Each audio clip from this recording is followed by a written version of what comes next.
You are listening to ที่นี่ควรต้อง on the mix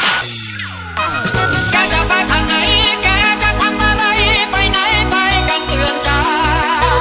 เพราะแกเกิดมาชาตินี้เพื่อเป็นเพื่อนกับใครแกจะไปทางไหนแกจะทำอะไรไปไหนไปกันเตือนใจเพราะแกเกิดมาชาตินี้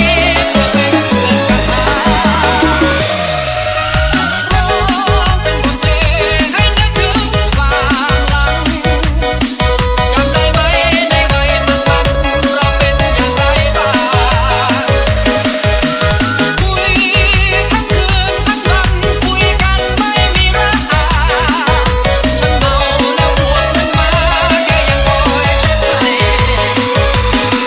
แกเป็นเพียงคู่อยู่กับฉันเราสู้ตา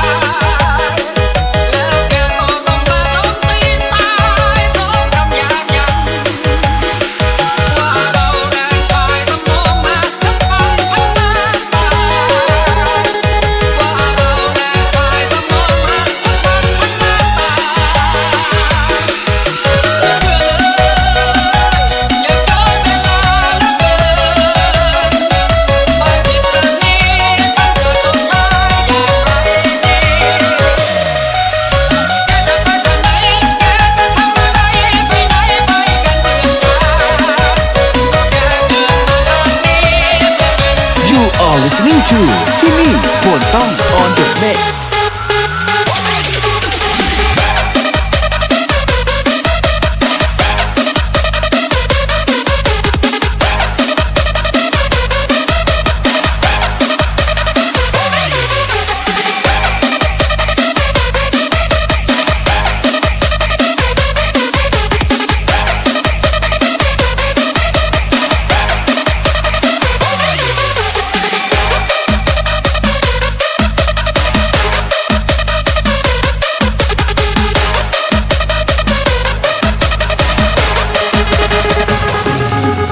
จากคนหนึ่งคนเป็นคนสองคนจากคนสองคนเป็นคนหลายคนล้างมือเกี่ยวดองคล้องใจแล้วไปด้วยกัน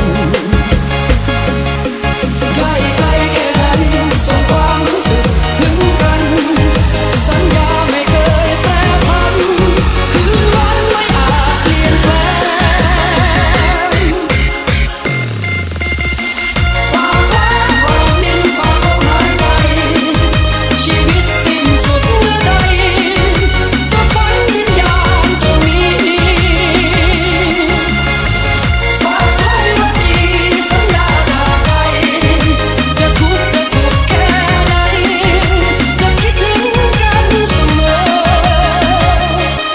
แม้ตายจากกันความฝันยังอยู่ได้รู้กันเป็นคำสัญญาจากใจ You are listening to ที่นี่ควรต้อง on the mix ฝากไว้ความนินฝากลมหายใจชีวิตสิ้นสุดเมื่อใดจะฝันวิญญาณตรงนี้ฝากไว้ว่าจีสัญญาจากใจจะทุกข์จะสุขแค่ไหนจะคิดถึงกันเสมอแม้ตายจากกันความฝันยังอยู่ได้รู้กันเป็นคำสัญญาจากใจฝากไว้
listening to ที่นี่ควรต้อง on the mix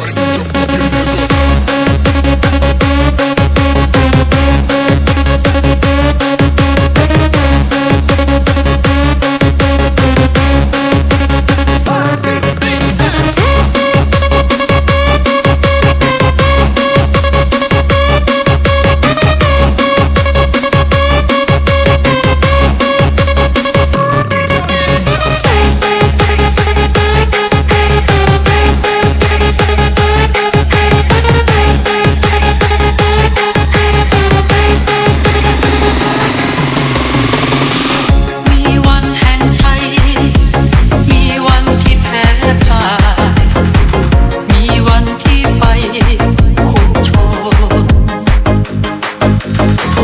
มีวันสุขใจมีวันที่ร้องไห้มีวันที่คลายโลกหยุดหมุนมีวันที่เราเจ็บมีวันที่เสียใจจดจำเอาไว้และรอคอยความเจ็บครั้งนี้จะจดจำจารึกลงไปว่าดวงใจดวงหนึ่งฟันฝ่าเอาใช้ไม่ได้ผิดหวังซ้ำช้ำจนเกินที่จะเยียวยาแล้ววันหนึ่งเราจะกลับมา You are listening to ที่นี่ควรต้อง on the mix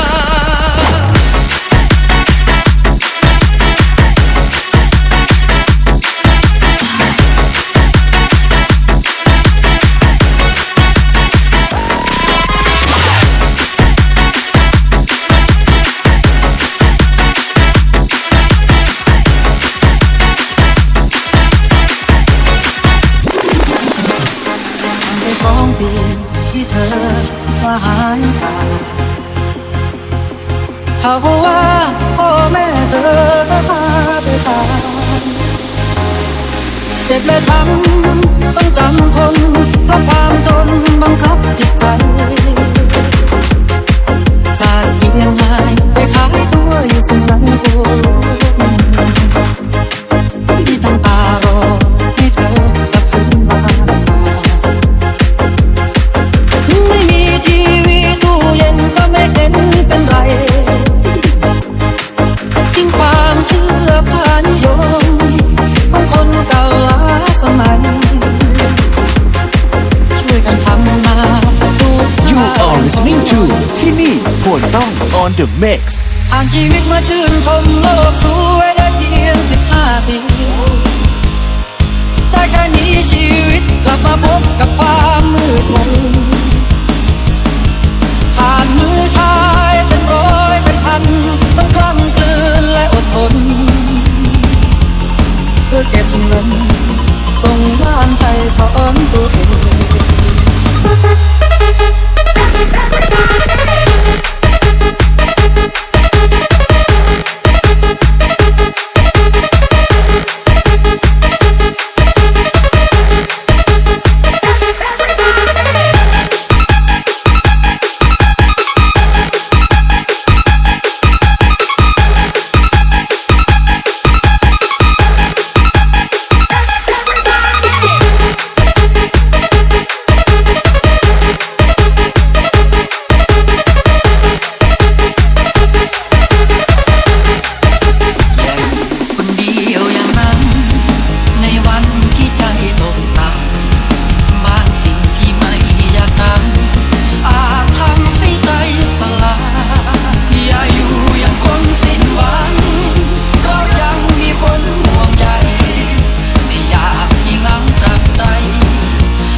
listening to ที่นี่โทนต้อง on the mix